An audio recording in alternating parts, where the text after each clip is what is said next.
All right, let's welcome back Moochie Award-winning Colonel K.C. Campbell, U.S. Air Force retired. In the event you guys missed the original episode, if you weren't one of the 1.7 million and counting viewers, a lot of folks in the, let me get the number right here, 3,752 and counting comments associated with that episode said, we want to know more about KC. So we are provided the opportunity here because her book was just published by Wiley, her publisher, and it's called Flying in the Face of Fear, a Fighter Pilot's Lessons on Leading with Courage. So KC, welcome back. Thanks so much for having me. Happy to be back. So let's go back to what I'm going to describe as your first, maybe not your first, but one of your early seminal events. The date is January 28th, 1986. And this is one of those, anybody who was alive at that time and able to remember things can remember where they were when this happened. So the Challenger explosion, the shuttle Challenger exploded on that day. I remember I was in my first squadron, VF-32, the Swordsman. We were back from what was my first deployment on shore duty. I was the squadron duty officer, and we had the television on. We were watching that launch, so we saw it happen live. My skipper, who was also the guy I was crewed with, the pilot I was crewed with, had gone through test pilot school with Mike Smith, who was the pilot of Challenger. So he was understandably very upset at that explosion. So he canceled the flight schedule for the day and he went home. Now, you are a 10-year-old girl living in San Jose, California. So talk to us about how that event affected you. Yeah, it's really interesting looking back now. I mean, I feel like, 35 plus years later, I still really struggle to kind of make sense of all of it, because for me watching that, I mean, there was this initial thrill and excitement of the launch, and then there was this just quite honestly devastation with the outcome. But I think even at 10 years old, even at 5th grade, watching this with my mom at home, I realized that those astronauts died doing something that they believed in, something that was big and important, something that was bigger than themselves, and something that they were willing to risk their lives for. And there was something for me that I connected with that in some way. After some conversations with my parents and, a little bit of discussion, I decided that my ultimate goal was to go on to become an astronaut. Talked to my parents about, how do I get there? How do I do that? It was just not something we had talked about before. And my dad had said, hey, a lot of those astronauts were pilots, and a lot of the pilots went to the Air Force Academy. He happened to be an Air Force Academy grad himself. And so he just said, hey, this is the path that they took. And he kind of left it at that. And I said, well, all right, I think that's what I want to do then. I'm going to go to the Air Force Academy. I'm going to become a fighter pilot. And hopefully someday go on to become an astronaut. It's a turning point. So the way you put it in the book is, it was at that moment I realized I wanted to commit myself to something bigger, something more important than myself. And you talk about a sudden conversion from wanting to be an actor or a pediatrician to becoming an astronaut. So let's talk about your dad's reaction. As you mentioned, he's an Air Force Academy grad, class of 70. I can relate to him. I guess we're both boomers to get all social science about it. And I guess that makes you Gen X, right? We had no frame of reference for female integration. Yeah. Either going through school at the Service Academy or whatever we did in the military. It wasn't until my final tour on active duty that I was part of an integrated air wing staff. So he had some concerns because his vision for you was probably, all-American girl, go to Stanford or UC Davis or UCLA, be in a sorority, meet a nice lawyer guy, and live in the greater Bay Area for the rest of your life. So when you're like, hey, Dad, I want to be an astronaut and talk to me about the Air Force Academy, he's at once supportive and a bit concerned. Yeah, I think it's, part of it is I'm his little girl, right? I'm his daughter, and he went to the Air Force Academy at a time when women weren't there. I mean, women weren't part of the Air Force Academy then. So I think, he told me about this path that I could take, but I don't think he actually realized that I would commit to it.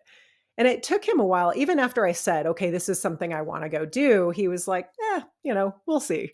We'll see if this actually happens. And then, over and over again, I kept saying, this is it. I kind of flipped a switch in terms of my focus areas, so much so that he realized, all right, kind of almost what have I gotten myself into? Now my daughter is committed to this. And if she's going to go do it, then I've got to help her get ready. And I've got to do everything I can to help her be ready, both mentally and physically. So, we ran the hills in San Jose in combat boots. I did a lot of cross country and soccer growing up. So he decided he would install a pull up bar in the bathroom so I could do pull ups going in and out of the bathroom, because in his mind, he knew that the academy was hard and it was going to be very demanding, especially being a minority there. So he wanted me to be ready. Well, we'll talk about the process of getting into the Air Yeah. Force Academy in a second. But another, and this is what I love about the book, are these sort of moments that reveal how you came of age and how you sort of had to fight for equality. I mean, that sounds like a really 30,000-foot tenet, but that's kind of what it is. So one of these is, innocently enough, you took an elective, which was wood shop, which I can relate to because I took an elective, which was drafting, because I thought I wanted to be a naval architect until I took a look at what the syllabus was at the Naval Academy for naval architecture. Turns out you got to know a lot of engineering, and that wasn't really my strong suit. But you're in wood shop, and one of your projects is to make a pencil holder. Yeah, I like to build things. I worked with my dad in the garage. We would build all sorts of things, and so I thought wood shop would be a lot of fun, and it was. But this pencil case we had to build, I thought, well, before I'll stain it, I'll talk to the instructor and make sure it's good. So I walked up to my teacher, who is, we'll just call him an older gentleman. I asked him what he thought about the pencil box. What do you think? And he looked at me and kind of gave me this little smirk and said, "Yeah, it's good enough for a girl." And I was like, "What? What does that even mean?" Like I just had no concept. Like what are you trying to say? And part of me was mad, part of me was just like, "Well, I don't understand. What does this mean?" And I just decided, well, first off, I don't want to be just good enough at anything, like ever, let alone just good enough for a girl. I didn't even it was a term that I hadn't heard, and I don't know. I just kind of decided I would take that moment and be like, well, I'll prove him, and that's really, I don't know. You talk about fighting for equality. I never really looked at it that way. I just looked at it like I'm going to go out and be the best at what I do, and I never want to be just good enough. So part of your proving it to him, I guess you doubled down on, now I'm going to the Air Force Academy. And as we both know intimately, regardless of your gender, getting into a service academy is super hard and super involved. So talk to us about the process of getting into the Air Force Academy. Yeah, once I decided that I wanted to go to the Air Force Academy, like I just focused everything I had. I knew I had to do well at academics at school. I, played sports. I was trying to be well-rounded. I was trying to do all of these things. It turns out that I didn't do so well at the SAT, that's standardized test. And I really struggled taking it 5 times, getting the same score every time. And I knew that that wasn't the best, but I was still so committed. And I thought, well, everything else will kind of take care of that. So I worked really hard to get in, and I did everything I could, and I was super excited. I thought time was coming, kept going to the mailbox, thinking now's the day. And I remember seeing that, the bright blue AF stationery, and opened the letter. I should have known because it was a thin letter, and it said, essentially, thanks for applying. It's a very competitive process, but try again next year. And that was painful. I mean, that rejection was like, one, it was shocking, it was devastating because it was everything I had worked for, and apparently it was not enough. I thankfully had people around me. I had teachers and friends and mentors who were like, "Hey, they were very supportive." But I also had a liaison officer who was connected to the Air Force Academy, and he said, "Look, Kim, if this is what you want, then go after it. Don't quit." So I decided to write a letter to the Air Force Academy every week to tell them that I was still interested in going. If someone else wanted to turn down their appointment, that I would gladly take their spot. And eventually, about 2 to 3 weeks before basic training started, I finally got that acceptance letter. That's amazing to me, because I got my sorry you didn't get in letter, and I was surrounded by people that, like you, had other ideas, and my only option besides going to the University of Michigan, which I was accepted to, was go to prep school for a year, which I wound up doing, and I was happy for that. But when I read that in the book, I was like, wow, that's kind of interesting that you're not in, and then it's almost like being an alternate for getting into regular college, right? You've got a conditional acceptance or whatever they call it, and then shortly thereafter you get a okay, now you're getting. So how soon was that before you showed up for plebe summer? So I got my rejection letter in April. And then I think early June, I got my acceptance letter and then reported to the Air Force Academy for basic training about 2 to 3 weeks later. Yeah, that's nuts. That No, gives you it was very little completely time. nuts because I had alternate plans. I mean, I was going to UC San Diego on an ROTC scholarship, which I often wonder like what my life would have been like if I had taken that path. But my heart wasn't in it. Like the academy was really what I wanted. So when that letter showed up, even though it was like I got to turn all that off and totally switch gears and oh by the way, leave in 3 weeks. It was a little bit of a challenge, but there was no doubt in my mind that's what I was going to do. Well, it's funny you talk about your heart wasn't in it, because you and I were discussing before we started recording sort of the intangibles of making a choice at age 17, 18, when you're in high school. And, in hindsight, we didn't know a whole lot. So it's this subjective feeling that draws us to one choice over another. So, as you said, you show up to Colorado Springs July 1st, 1993, on the Bring Me Men ramp, which Mhm. is kind of messaging that maybe you didn't need at that time. It wasn't an issue for me. It's a poem. I didn't even think about it. I was so nervous about just being there and what was to come at basic training. So it was not something that I don't know, it's not something I thought about. It's not something that worried me. It was just, I was more focused on walking up that ramp and getting yelled at at basic training. Thankfully, I showed up with a few other soon to be new cadets that I had recently met and one that I had known through Civil Air Patrol. So I at least had a team of people walking up together because it is pretty daunting to walk up there and walking up that ramp for the first time and just knowing like this is the start of a journey, but it's just the beginning and you have so far to go. So, what percentage of your class was female? I think the percentage at the time at the academy overall was roughly 16%.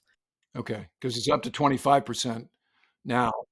We're pushing 25-30% these past few years depending upon the classes. So it's changed pretty significantly, but I think for me it was all about going in, being credible, working hard. I knew I was ready. I mean, my dad had helped me get ready and I can max the fitness test. Like, all these things that I knew would help me succeed there. I had worked really hard so that that day when I walked up the ramp, I was ready.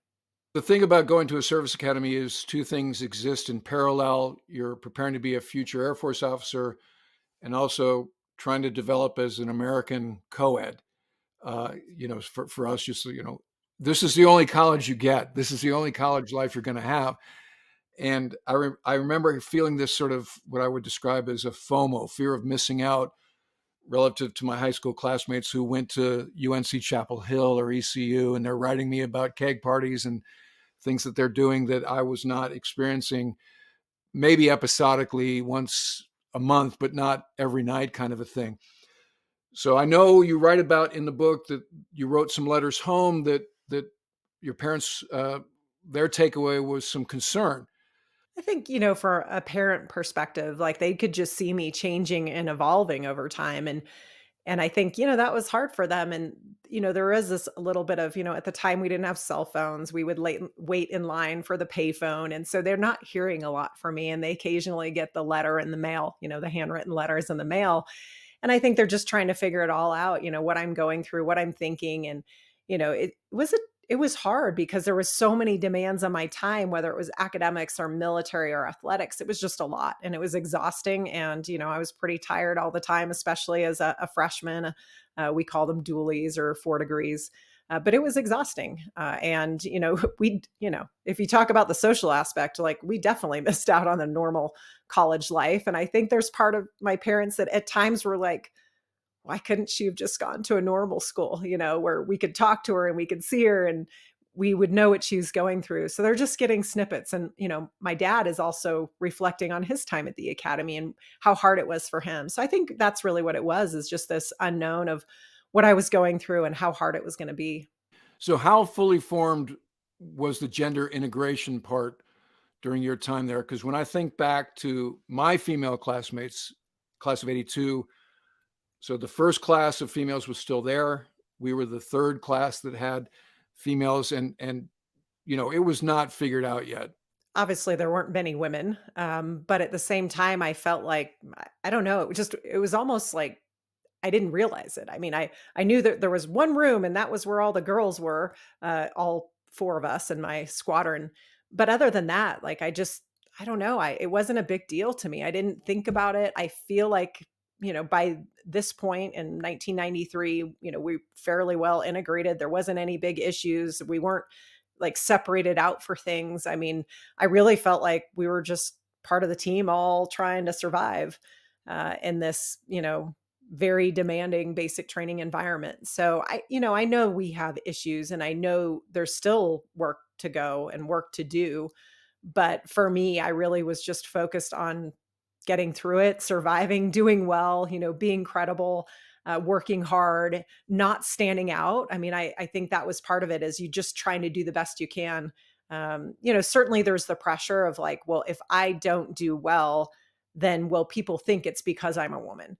That carried with me throughout my time at pilot training as well. But for me, I just realized in those moments I had to focus on being credible, working hard, and kind of putting the rest of that aside.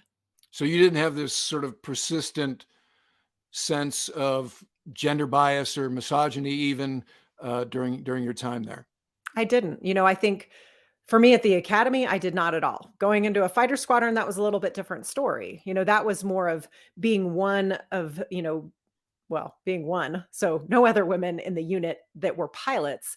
That was different. But that wasn't a negative thing. It was just more of like people not really know, like they just didn't know how to deal with me. They didn't know what I was going to be like. They just didn't understand how to integrate. It wasn't a negative. It was just a really a lack of understanding. But I think again, in that environment, I went in just, I'm going to prove myself. I'm going to work hard. I'm going to be credible. And, in all reality, that's all that mattered. Well, let's put a pin in that thesis that you were just talking about, because the last thing I want to talk about in terms of your Air Force Academy career is you were selected to be the cadet wing commander, which, as a guy who didn't get any more than one stripe as a mid, is super impressive. So tell us about what your responsibilities were and what that felt like to be in charge of the entire wing. Yeah, as a first class cadet, a senior, I was selected to be the cadet wing commander, which is responsible for all 4,000 cadets at the Air Force Academy. I had worked my way up in leadership roles throughout my time at the academy, and I knew that this was something I wanted to do because it's an incredible leadership opportunity. You get to practice, if you will, because it is a training environment. We had very senior enlisted. I had a chief master sergeant that worked with the wing staff. So I kind of got that one on one mentoring.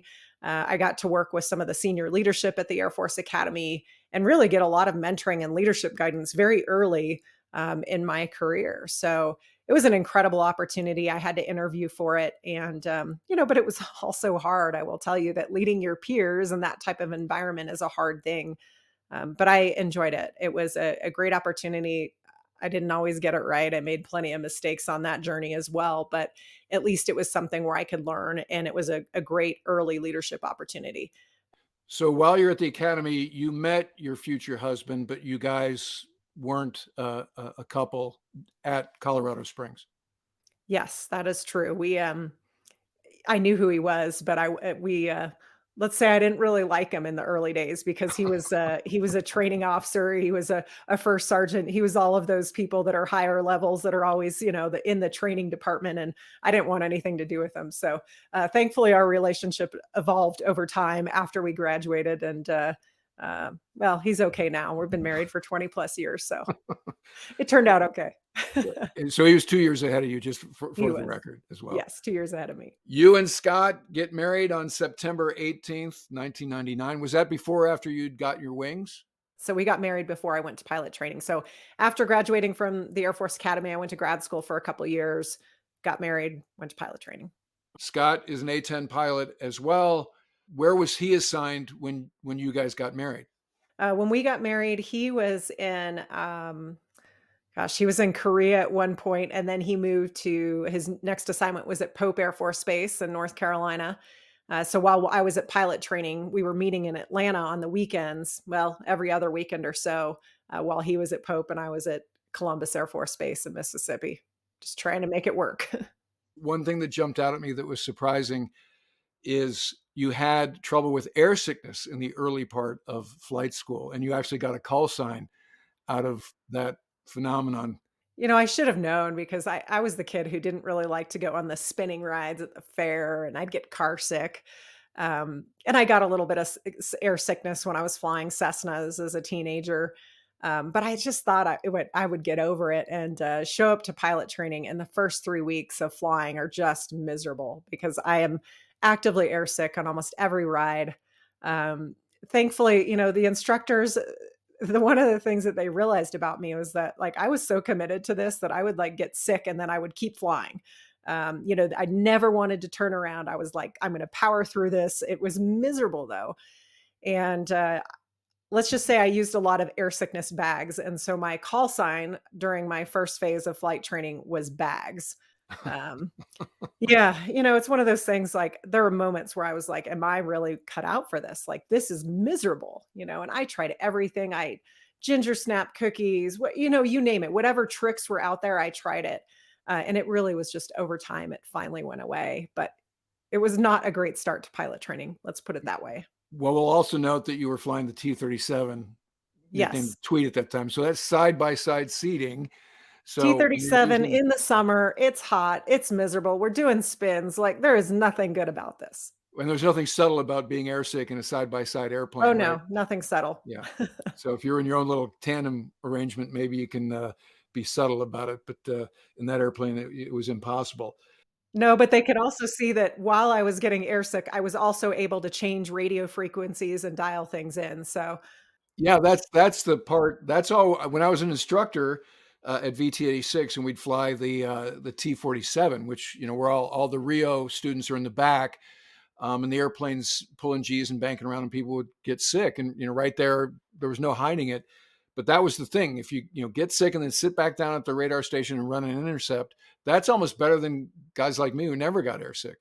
That's all you can do, you right? just Don't be gotta get it in the incapacitated. bag. Right, exactly. Yeah, get it in the bag and then press on. That's I really respect somebody who can do that.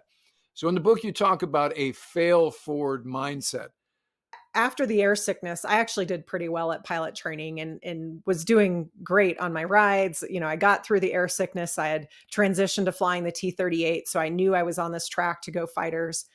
And on my very last check ride, my final formation check ride, it did not go very well. Formation check ride, we take off, we're close proximity to another aircraft. We're really just the intent is to stay in this tight formation position. And I suddenly got this like fog over my visor on my helmet, probably because I was so nervous. I was breathing hard and it was fogging up. But I couldn't get it clear and I couldn't really see all these features that we try to use to stay in that tight formation. I eventually decided this was unsafe and I needed to tell my instructor who was sitting in the back seat, the evaluator pilot. And he was like, no big deal, all calm and collected. He's like, all right, I got the aircraft, and takes the aircraft. We move, a little bit away. And he's like, clean your visor, and no big deal. So I clean the visor off and get back in. And at this point, I'm not thinking about like just focusing on what I'm doing now. I'm like 30 seconds behind thinking about all the terrible flying I had done prior to this. and which meant I continued to fly poorly because my mind wasn't focused on what I was doing in that moment. And yeah, it was probably the worst ride I had ever flown, the most downgrades, the red marks on the grade sheet that I have ever gotten. But I do remember in the debrief afterwards, my instructor was like, Kim, you're a good pilot, but you got to let that shit go. He's like, you cannot stay focused on all those mistakes. You have to let it go. And it was it was tough. I did not do well on that ride. Thankfully, I had done well enough on all my other rides that I still graduated towards the top of my class. But I learned a valuable lesson of like, you got to learn from those mistakes. You acknowledge them, you learn from them, you don't do them again, but then you move on, you let it go and focus on the task at hand. So you get your wings. This also surprised me because this isn't how it goes, at least for naval flight officers in the Navy, because your pipeline kind of it's already sort of predetermined if you're in the Rio pipeline that you're going to wind up in F-14s. But you found out day you got your wings that you had been selected for the A-10 community. Yeah, it's a big ceremony. It's a big deal. I mean, we put in a dream sheet of what we want, but we don't find out. We have a big assignment night where they tell us the assignment that we're going to. So it's, you hope you do well. You kind of rack and stack how you perform in the class. And then assignment night it's in the bar on a Friday night. It's a big deal. But the way we did it in our class was we'd go up on stage, they would flash different aircraft behind us, and then your aircraft would flash up. And I remember looking back and seeing the A-10 behind me. And it was just this awesome feeling of, I don't know, accomplishment. Like I had made it, like finally through all of these things, like I had finally got, this fighter assignment that I wanted. Fast forward, you're in your first A-10 squadron. Again, I entreat any viewers who haven't watched the original episode to watch that. And Casey goes in great detail about the legendary day when her airplane got shot up over Baghdad, brought it back using what's called manual reversion. So it's pretty harrowing. What jumped out at me in the book is Scott didn't find out for a few hours, and I'm paraphrasing now, but a general walked up to him and kind of like, "Hey, Casey's okay." He's like, "What do you mean? What happened?" Yeah. Thank God he was sleeping during all of it. I mean, I can't even fathom. I think, there is benefit in us both being A-10 pilots because we understand a lot of what we're going through, but that's the downfall in that moment of like, he would know what I was going through because when I got hit, like the word went out through all the secure channels of A-10 pilot over Baghdad got hit. And then there were a couple instances where it said her or she. So he would have known. And I think knowing the condition that my airplane was in and knowing that kind of the history of some of those landings, I think would have been terrifying to just watch that from afar or listen to it. So I'm glad he was sleeping. He was not on a flying assignment. He was working with some special forces units and was asleep when it happened. And, he told me that, he kind of got this, he's walking into work and he gets his boss, the general, says, "Hey, Casey's okay. Glad she's okay." And he's just like, "What are you talking about?" Walked into the tent, the billet where he's working, and on his laptop was a note that said, "Hey, your wife got hit over Baghdad. You should probably give her a call. She's okay." And that's where like he really figured it out. I had called on the secure phone line after I landed to talk to him, but he was sleeping. So I talked to his intel officer and he was like, "Oh, yeah, great, Casey. Glad you're okay. I'll leave him a note." So that's kind of how it all happened. And then a little bit later, we finally connected over a secure phone line so I could tell him what happened and talk to him. But like a secure phone line is like in a room with like 40 other people. So this wasn't like a private conversations. On my side, I've got 20 people listen to it. His side, he's got the same. There's a delay, none of it is very good, but at least we got to talk to each other. He knew I was okay. And then we didn't see each other for a couple months later.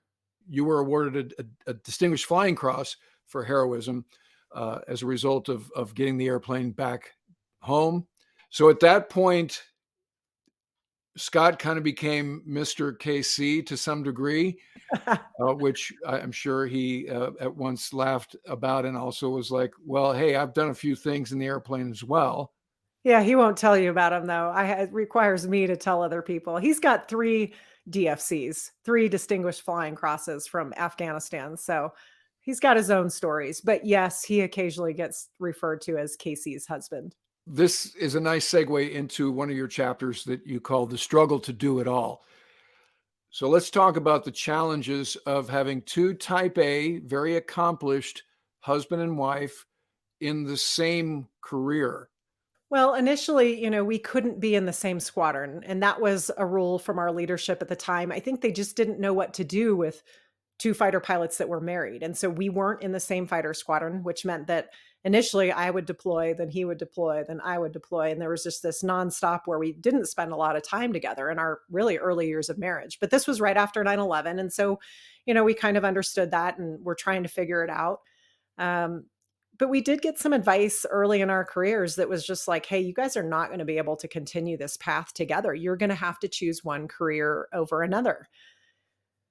And we realized that, we talked about it. We tried to like think about it. And we just decided that really wasn't going to work for us, that we both love what we were doing and that we would just keep doing it until we couldn't or until it didn't make sense.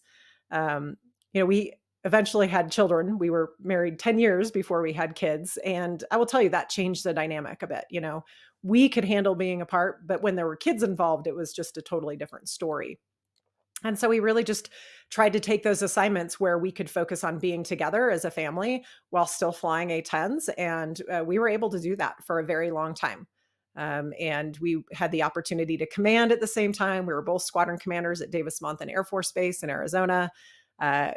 We eventually went on and were able to do group command and wing command there together. So there were a lot of opportunities for us to stay together and both fly A-10s.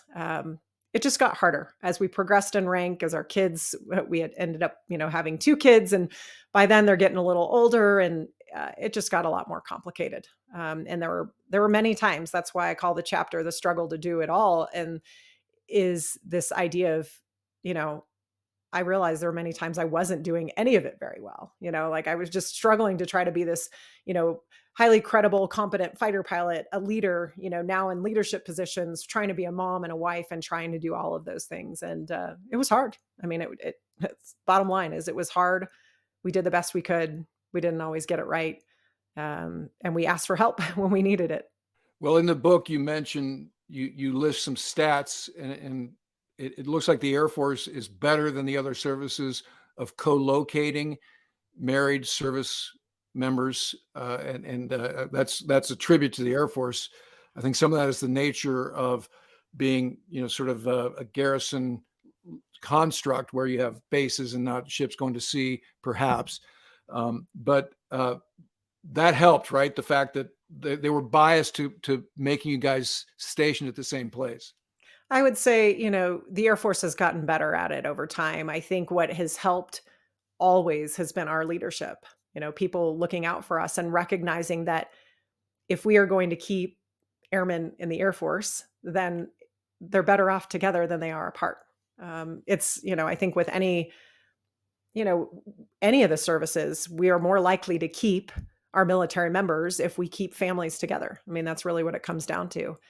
So I think, we're improving in that area, but, sometimes it's the mission, the conflict, whatever's happening. We've recognized that sometimes that it just doesn't work. There is needs of the Air Force and we've struggled with that throughout our careers. Well, I think the other thing that, knowing you to the degree I do now, is you are always biased to getting your priorities straight. And so it was never like, where's Casey? Oh, she's out being a wife, kind of a thing. Because I've had it in the corporate world, I had it in squadron life.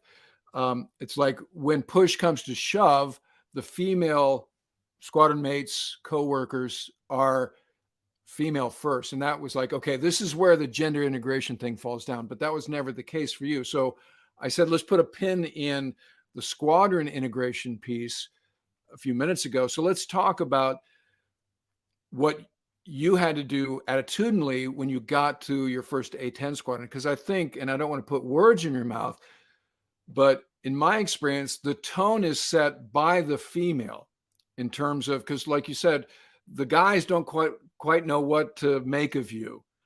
And so a lot of the burden, and this isn't, I'm not saying this is fair, but a lot of the burden falls on you. So how did you manage that?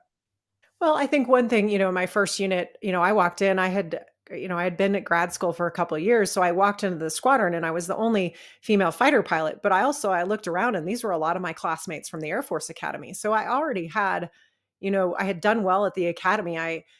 They knew me, they knew how I could perform, they knew that I was credible there. So there was some welcoming sense in that they already knew that I could perform at a high level.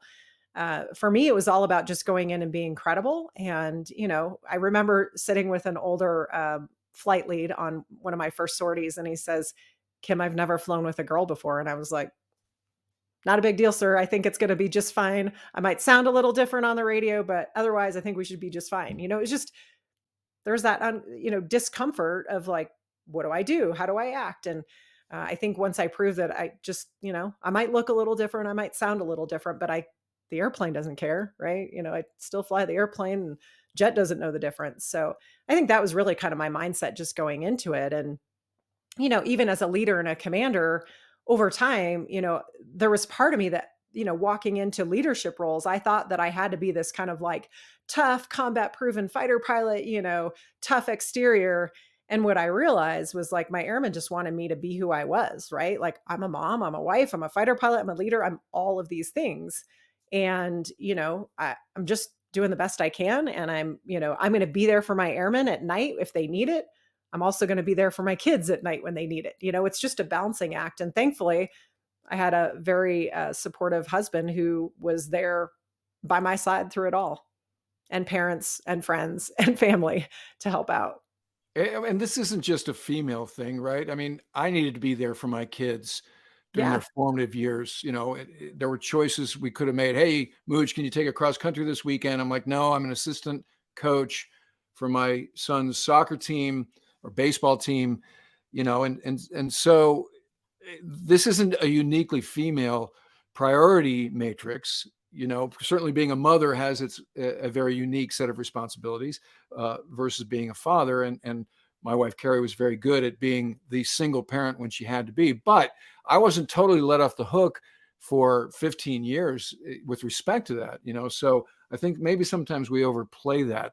And like you say, again, back to you're the one who set the tone. So your first flight lead, a senior officer's like, Kim, you're the first girl I've flown with. You're like, hey, chill. It's going to be all right. Right. So you as the subordinate, like, all right, fine. Let's, and then the other shoe dropping was, it was all right.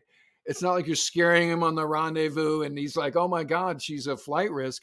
You actually brought the chops that backed up this attitude of confidence. Right. And so it wasn't a thing.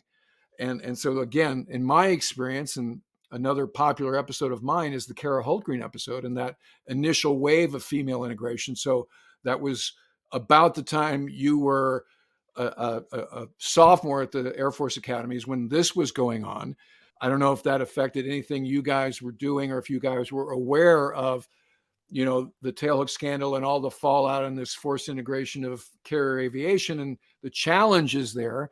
But that was where the male hard cases were like, look, I don't care what the gender is of my wingman, as you said, the airplane doesn't know, but we're dumbing down standards here to affect an outcome that is politically motivated. So maybe that's the only way that the revolution happens. I don't know, but that was never anything you had in the mix, right? I mean, by the time you got there, that was all done deal. And it's just about, okay, KC, can you hit the target? Can you land without breaking the landing gear? Do you show up to the brief on time? These kinds of things. Yeah, I mean, the standards are the standards, and I think, I proved that I could meet those standards. I mean, quite honestly, I was not the first woman in the A-10 community, so it does help to have somebody come before you to kind of do those hard things and break those barriers. So I'm thankful for that I wasn't the first.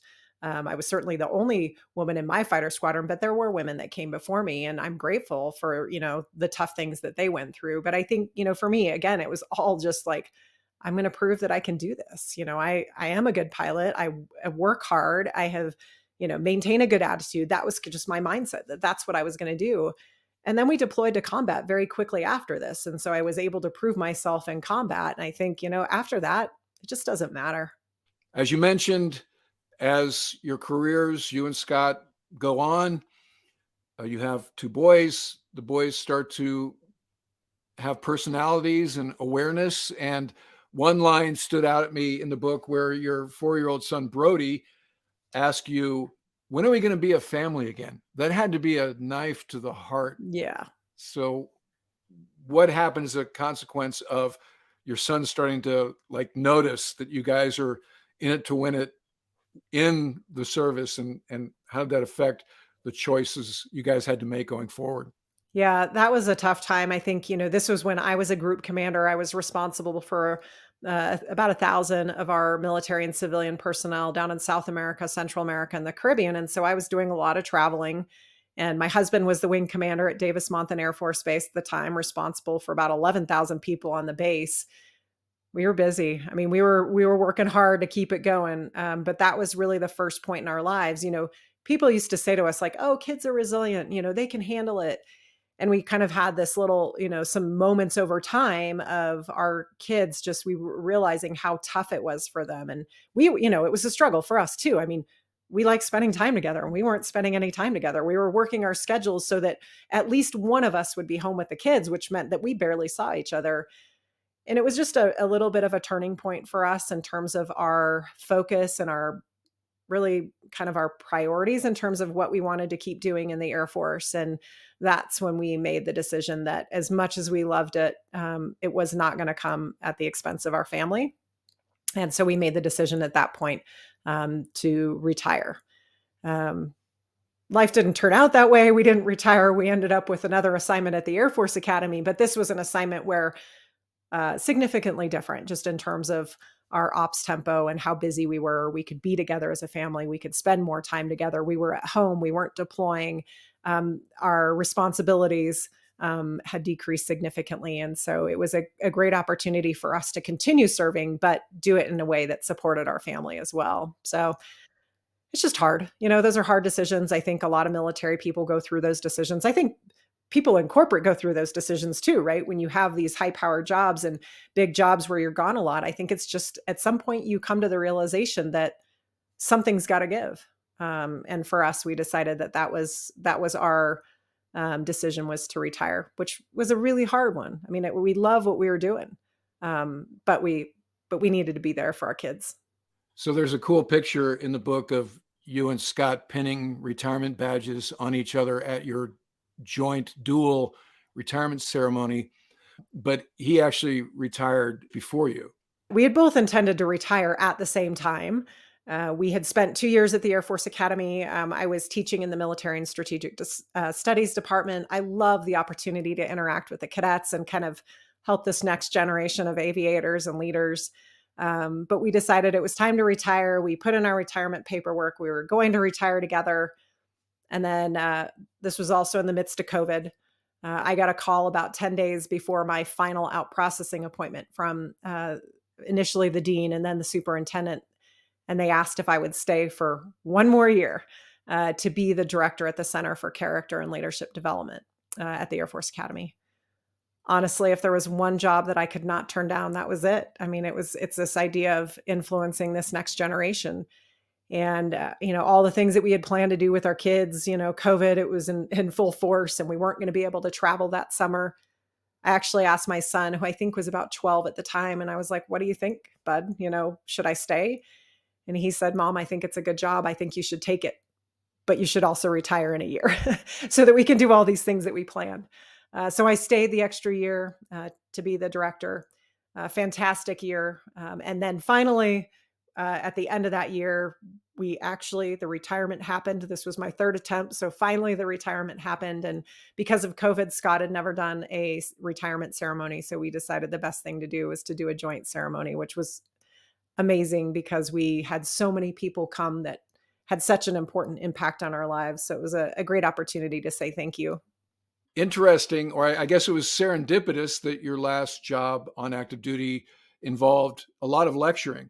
And so you would stand up in front of cadets and talk about all kinds of precepts and tenets of leadership and character. And now, as you pivot to your civilian life, that's kind of what you're doing in your day job these days. So, talk to us about the leadership seminars and things that you're doing as a civilian now. Yeah, it's interesting. When I was with cadets, the one thing I realized more than anything is they love to hear the stories. They would be interested in leadership concepts and ideas, but if you could say, "Well, here's an example of how I did this," or "In my experience, here's what I've seen, here's what I've done, here's how I practiced it." It really resonated with them. And I just decided that, I really was passionate about it. I loved that final job. It was an opportunity for me to kind of see what I thought about it. But I really enjoy this idea of sharing stories and lessons to help other people, to share these lessons from some really tough experiences. I mean, getting hit over Baghdad, some tough times throughout my career, to be able to share the lessons learned so that other people don't have to go through those same things, but they at least can hear the lessons, they can hear the stories. And so I decided I would just continue that on in the civilian world as well. And it's been a great transition. I mean, I've had the opportunity to go out to speak to business and corporate audiences, military audiences as well, and really talk about some of those key lessons, how to fail forward, how to have a fighter pilot mindset to help you to learn from mistakes and failures, how to overcome fear and persevere through challenges. So it's been a great opportunity, and writing the book was just the next step in all of that, was to actually put it down on paper so that it's there. Um, Part of the reason I wrote the book was so many people have shared their stories and lessons learned with me. I mean, I think of the pilots from Desert Storm who were willing to kind of talk about what they went through and how much that had an impact on my life. And so I feel a bit of a responsibility to do the same for this next generation of aviators and leaders. So the book is called Flying in the Face of Fear, A Fighter Pilot's Lessons on Leading with Courage. The author is Colonel Kim Casey Campbell, U.S. Air Force retired, the Moochie award-winning Casey Campbell. I even have it. Look, Look at, can you see it? yes, My the kids Moochie. my kids think this is way more cool than any of the other paraphernalia in this office. Like, to them, this is like, if I've had this many views on YouTube, which they spend a lot of time on, I finally achieved cool status. Well, it's cool to have a cool mom. They're right. They do have a cool mom. I think of your stuff there, the 30 millimeter bullet is cooler than the Moochie, but I'm glad your kids feel that way. I'm honored. We look forward to seeing you in DC before too long, I hope and so, maybe yeah. even getting you over to the Moochland facility to fly the A-10 in DCS. So everybody stay tuned for those potential things. In the meantime, good luck with the launch of the book, Casey. I know you're one of the busiest people on the planet, and thanks for spending some time with us here today. Awesome. Thanks for having me again. All right, that'll do it for this episode. If you're not already a subscriber, click the button and ring the bell so you don't miss anything going forward. If you'd like to help support the channel, please consider using the super thanks, the heart icon below, or become a patron at patreon.com/Ward Carroll. And in the meantime, I look forward to talking to you again very soon.